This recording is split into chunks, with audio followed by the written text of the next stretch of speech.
नमस्कार प्रिय दर्शकों, स्वागत है आपका शास्त्रीय ज्योतिष के इस चैनल में जिसका कि नाम है ज्योतिष रहस्य। प्रिय दर्शकों, हमारे शास्त्रों में अनेक राजयोगों का वर्णन है। जिनकी कुंडली में भी इस प्रकार के राजयोग होते हैं उसे बहुत प्रकार के धन संपत्ति प्राप्त होते हैं अथवा उन्हें बहुत प्रकार की कीर्ति प्राप्त होती है। अक्षय कीर्ति के वह भागी होते हैं। जब तक पृथ्वी रहती है तब तक उनका नाम चारों दिशाओं में फैला रहता है। वह भी एक प्रकार का धन है। अकाउंट आदि की जो पढ़ाई करते हैं वहाँ पे भी गुडविल की चर्चा आती है। तो अगर आपका नाम है और आपके कंपनी इत्यादि का जो है उसकी प्रतिष्ठा है तो उससे जो है व्यक्ति का गुडविल बढ़ता है, कंपनी का गुडविल बढ़ता है। खैर, आज हम भावार्थ रत्नाकर नामक ग्रंथ से एक राजयोग लेकर के आपके सामने उपस्थित हुए हैं। भावार्थ रत्नाकर एक बहुत ही छोटी सी पुस्तक है। आप ये देख पा रहे होंगे, ये बहुत छोटी सी पुस्तक है। रामानुजाचार्य जी की यह रचना है और इसमें अनेक अनूठे योग दिए हुए हैं। ये मेरे पास ज्योतिर्विद जगन्नाथ भसीन जी का किया हुआ अनुवाद है मेरे पास। यह ग्रंथ बहुत ही ज़बरदस्त है। इसमें ऐसे ऐसे योग दिए गए हैं जो कि व्यक्ति को हैरत में डाल देते हैं। प्रायः जो विषय लोग उतना ध्यान नहीं देते हैं और हर विषय के अपवाद होते हैं ज्योतिष शास्त्र में, तो उन अपवादों पर लोग प्रायः ध्यान नहीं देते। यहाँ पर इस ग्रंथ में केवल अपवादों की चर्चा आई हुई है और जगन्नाथ भसीन जी ने इसका बहुत ही अच्छा अनुवाद भी किया है और इसीलिए यह बहुत प्रसिद्ध है। ये one of the best sellers है ज्योतिष शास्त्र के मामले में। तो आज हम इस ग्रंथ से आपके लिए एक ऐसा राजयोग लेकर के उपस्थित हुए हैं जिस पर प्रायः न इंटरनेट पर ज़्यादा चर्चा मिलती है न यूट्यूब पर ही कोई वीडियो है। यह एक विशेष प्रकार का राजयोग है। इसके बारे में कहा गया है कि जिसकी कुंडली में भी यह योग होता है उसे राजयोग प्राप्त होता है और कीर्ति भी प्राप्त होती है, यानी वह अक्षय कीर्ति के भागी होते हैं। तो पहले हम सूत्र को समझेंगे और फिर कुछ महान चर्चित हस्तियों के उदाहरण कुंडलियों से भी समझेंगे कि कैसे यह योग उनकी कुंडलियों में घटित होता है और कैसे उन्हें जिंदगी में सब प्रकार की सुख समृद्धियाँ प्राप्त हुई। तो चलिए चलते हैं हम अपने सूत्र में। यह पुस्तक पीडीएफ के फॉर्म में उपलब्ध नहीं है। कभी मौका मिला तो इसे स्कैन करके हम अपलोड कर देंगे अगर मौका मिल पाया तो। अभी यह पूर्ण पुस्तक पीडीएफ के फॉर्म पे इंटरनेट पे उपलब्ध नहीं है।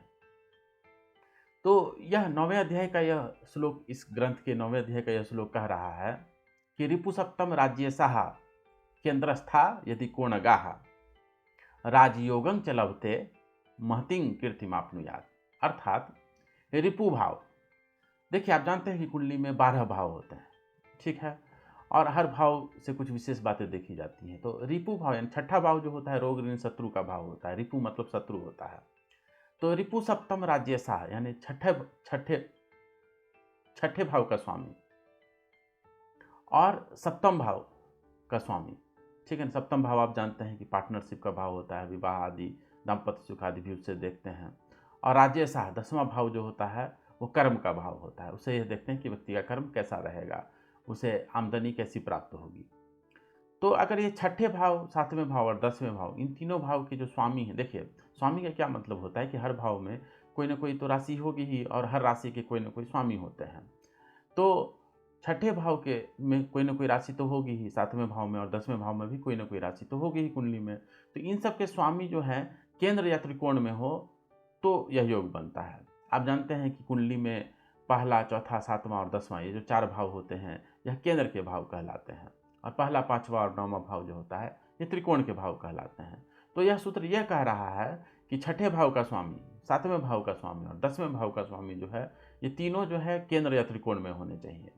कोई एक केंद्र में हो, 2 त्रिकोण में हो, अथवा तीनों त्रिकोण में हो, अथवा तीनों केंद्र में हो, किसी भी तरह से, अथवा 2 केंद्र में हो, 1 त्रिकोण में हो, किसी भी तरीके से जो है, या तीनों केंद्र में हो, किसी भी तरीके से इन सबको केंद्र या त्रिकोण में ही रहना चाहिए। किसी को 6, 8, 12 भाव में नहीं जाना चाहिए। अगर ये सारे यह योग घटित हो जाए तो यह सूत्र क्या कहता है, राजयोगं च लभते, उसे राजयोग प्राप्त होता है और महतिं कीर्तिमाप्नुयात्, महान कीर्ति को उपलब्ध होते हैं। तो यह योग किनकी कुंडली में घटित होता है? सबसे पहले हम उदाहरण कुंडली के तौर पर लेकर के आए हैं आपके लिए ज्योतिर्विद जगन्नाथ भसीन जी की कुंडली।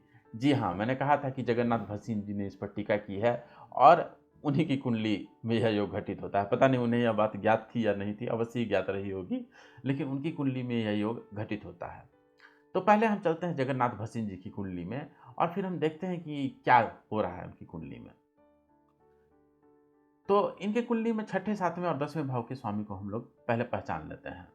तो इनके कुंडली में छठे भाव में 9 नंबर की राशि लिखी हुई है, यानी कि धनु राशि है, और उसके स्वामी कौन होते हैं? गुरु होते हैं। ठीक है। अच्छा, 7वें नंबर पे क्या लिखा हुआ है? 10 नंबर की राशि लिखी हुई है, यानी मकर राशि। उसके स्वामी कौन होते हैं? शनि होते हैं। तो गुरु जो आप देख रहे हैं वह जो है यहाँ पे लग्न में बैठे हुए हैं। उसे केंद्र भी कह सकते हैं, त्रिकोण भी कह सकते हैं। चलिए, वो केंद्र में बैठे हुए हैं। और 7वें भाव का स्वामी जो है शनि है, वो यहाँ त्रिकोण में बैठा हुआ है। और 10वें भाव में 1 नंबर की राशि है। 1 नंबर की राशि यानी मेष राशि है, उसके स्वामी होते हैं मंगल। वह भी आप देख रहे हैं यहाँ लग्न में, केंद्र में या त्रिकोण में बैठे हुए हैं। तो इनके छठे भाव के स्वामी, 7वें भाव के स्वामी और 10वें भाव के स्वामी तीनों जो है केंद्र या त्रिकोण में बैठे हुए हैं। तो इसीलिए यह योग उनकी कुंडली में घटित हो रहा है। और आप जानते हैं कि जब तक इस ग्रंथ का अध्ययन किया जाएगा तब तक इनका नाम अवश्य अक्षय रहेगा, क्योंकि इनका अनुवाद जो है बहुत ही ज़बरदस्त है। एकाध श्लोक में हो सकता है आधुनिक विद्वान उनसे मतभेद रखते हो, लेकिन मोटा मोटी जो इनका अनुवाद जो है बहुत ही उच्च कोटि का अनुवाद कहा जाता है। तो ये जगन्नाथ भसीन जी जो है बहुत बड़े ज्योतिषी थे, और उनका नाम जो है हमेशा आदर के साथ लिया जाता रहेगा। और किन की कुंडली में यह योग घटित होता है? यह योग घटित होता है हरिवंश राय बच्चन जी की कुंडली में भी। हरिवंश राय बच्चन आप जानते हैं कि एक बहुत सुप्रसिद्ध कवि थे, अमिताभ बच्चन जी के पिताजी थे। तो उन्होंने अनेक सुंदर रचनाएं की हैं, और अगर आपने उन्हें पढ़ा हो तो आप जानते हैं कि अगर उनकी रचनाओं को पढ़ना शुरू करें, तो कोई भी कविता पढ़ना शुरू करें उनकी, जब तक वो कविता समाप्त नहीं हो जाती आप रुक ही नहीं पाएंगे। उनकी जो कविता है, एक पूर्व चलने के बटोही बाट की पहचान कर ले, बहुत ही सुप्रसिद्ध है। पूर्व चलने के बटोही बाट की पहचान कर ले। अरे पुस्तकों में है नहीं छापी गई इसकी कहानी, हाल इसका ज्ञात होता है न औरों की जुबानी। अनगिनत राही गए इस राह से उनका पता क्या, भर गए कुछ लोग इस पर छोड़ पैरों की निशानी। अरे पुस्तकों में है नहीं छापी गई इसकी कहानी, हाल इसका ज्ञात होता है न औरों की जुबानी। अनगिनत राही गए इस राह से उनका पता क्या, पर गए कुछ लोग इस पर छोड़ पैरों की निशानी। यह निशानी मूक होकर भी बहुत कुछ बोलती है, खोले इसका अर्थपंथी पंथ का अनुमान कर ले। पूर्व चलने के बटोही बाट की पहचान कर ले। तो ये जबरदस्त कवि थे। इनकी मधुशाला आदि रचना तो बहुत ज़्यादा सुप्रसिद्ध हुई थी। कभी मौका मिला तो इनकी कोई और रचना भी मैं आपको सुनाऊंगा। अभी तो हम आपको इनकी कुंडली में ले चलते हैं। तो इनकी कुंडली आप देख पा रहे होंगे, इनके 6 नंबर में जो है 12 नंबर की राशि है, छठे छठे भाव में 12 नंबर यानी मीन राशि है। उसके स्वामी कौन होते हैं? गुरु होते हैं। तो गुरु आप देख रहे हैं 10वें भाव में है, जो कि केंद्र का भाव है। गुरु 4 नंबर की राशि कर्क राशि में उच्च का होता है, और यहाँ उच्च का होकर गुरु बैठा हुआ है। देखिए, 4 नंबर की राशि में गुरु उच्च का तो होता है, लेकिन 10वें भाव में जो है गुरु की स्थिति कोई बहुत ज़्यादा अच्छी भी नहीं कही गई है, क्योंकि कालपुरुष की कुंडली अगर आप देखेंगे तो 10वें भाव में जो है गुरु जो है नीच राशि में होता है। इसलिए 10वें भाव में गुरु की स्थिति कोई बहुत ज़्यादा अच्छी नहीं कही जाती है। लेकिन यहाँ चूंकि वो कर्क राशि में उच्च होकर के बैठे हैं, और साथ में यह जो है विशेष राजयोग भी उनकी कुंडली में घटित हो रहा है, इसलिए उन्होंने बहुत ज़्यादा कीर्ति आदि प्राप्त की, यह आप जानते ही हैं। खैर, छठे भाव के स्वामी गुरु होते हैं, वो यहाँ केंद्र में बैठे हुए हैं। 7वें भाव में जो है क्या लिखा हुआ है? 1 नंबर की राशि है। तो 1 नंबर की राशि यानी मेष राशि, उसके स्वामी कौन होते हैं? मंगल होते हैं। मंगल देखिए आप यहाँ 5वें भाव में त्रिकोण में बैठा हुआ है, तो यह भी घटित हो गया। अच्छा, 10वें भाव में कौन सी राशि है? 4 नंबर की राशि है। 4 नंबर की राशि यानी कर्क राशि, उसके स्वामी चंद्रमा होते हैं, जो कि यहीं अपने भाव में 10वें भाव में बैठे हुए हैं, तो वो भी केंद्र में बैठे हुए हैं। तो इनके छठे और 10वें भाव के स्वामी जो है केंद्र में बैठे हुए हैं, और 7वें भाव के स्वामी जो है त्रिकोण में बैठे हुए हैं। तो यह योग इनकी कुंडली में भी घटित होता है, और इसीलिए इन्हें भी जो है राजयोग की प्राप्ति हुई और महान कीर्ति को यह उपलब्ध हुए। चलिए, हम एक आध और कुंडली आपके लिए लेकर के आए हैं, क्योंकि हम आपके लिए प्रयास करते हैं ऐसे लोगों की कुंडली लेकर के आए जाए जो अन्यत्र जिसकी कोई चर्चा नहीं मिलती, या जिस पर जो है किसी प्रकार का विश्लेषण अन्यत्र नहीं मिलता। तो अब हम आपके लिए लेकर के आए हैं 20वीं दशक की एक बहुत प्रसिद्ध अभिनेत्री, इटालियन अभिनेत्री, जिनका की नाम था एना मैग्नानी। तो वो बहुत ही प्रसिद्ध थी अपने समय में, और उनका जो काम करने का तरीका था, उनकी जो अभिव्यक्ति की शैली थी, वो इतनी सजीव लगती थी कि लोग उन्हें बेहद पसंद करते थे। इन्होंने सिंगिंग से अपना कार्य शुरू किया था और बाद में ये बहुत प्रसिद्ध अभिनेत्री हुई। तो इनकी कुंडली में अगर आप देखेंगे तो छठे भाव में कौन सी राशि है? 9 नंबर की राशि है, यानी धनु राशि। इसके स्वामी कौन होते हैं? गुरु होते हैं। तो आप देख रहे हैं गुरु जो है उच्च के होकर कर्क राशि में उच्च के होकर के इनके लग्न में बैठे हुए हैं। पहली शर्त घटित हो गई। 7वें भाव में कौन सी राशि है? 10 नंबर की राशि है, यानी मकर राशि। तो मकर राशि भी आप देख रहे हैं, मकर राशि के स्वामी कौन होते हैं? शनि होते हैं, जो कि इनके त्रिकोण में बैठे हुए हैं। ये आप देख पा रहे होंगे, शनि जो है 9वें भाव में त्रिकोण भाव में बैठे हुए हैं। अच्छा, 10वें भाव में 1 नंबर की राशि है, जिस यानी मेष राशि है, उसके स्वामी होते हैं मंगल, और मंगल आप देख रहे हैं 10वें भाव में केंद्र में बैठे हुए हैं। तो इनके छठे और 10वें भाव के स्वामी जो है केंद्र में बैठे हुए हैं, और 7वें भाव के स्वामी त्रिकोण में बैठे हुए हैं। इसलिए यह योग उनकी कुंडली में भी घटित हो रहा है, और इसलिए उन्हें भी बहुत कीर्ति की प्राप्ति हुई। चलिए चलते चलते हम आपके लिए एक और कुंडली इस विषय में लेकर के आए हैं, वह है शेली विंटर्स की कुंडली। ये भी एक बहुत प्रसिद्ध अभिनेत्री थी। इनके बारे में आप विकिपीडिया पे बहुत ज़्यादा विस्तार से अध्ययन कर सकते हैं कि इन्होंने कौन कौन से फिल्मों में काम किया। अभी तो हम आपको इनकी कुंडली में ले चलते हैं। तो इनकी कुंडली में अगर आप देखते हैं छठे भाव में, तो 3 नंबर की राशि है, मिथुन राशि। उसके स्वामी कौन होते हैं? बुध होते हैं। तो बुध आप देख रहे हैं यहाँ चौथे भाव में केंद्र में बैठे हुए हैं, बहुत अच्छी बात। 7वें भाव में कौन सी राशि है? 4 नंबर की राशि है।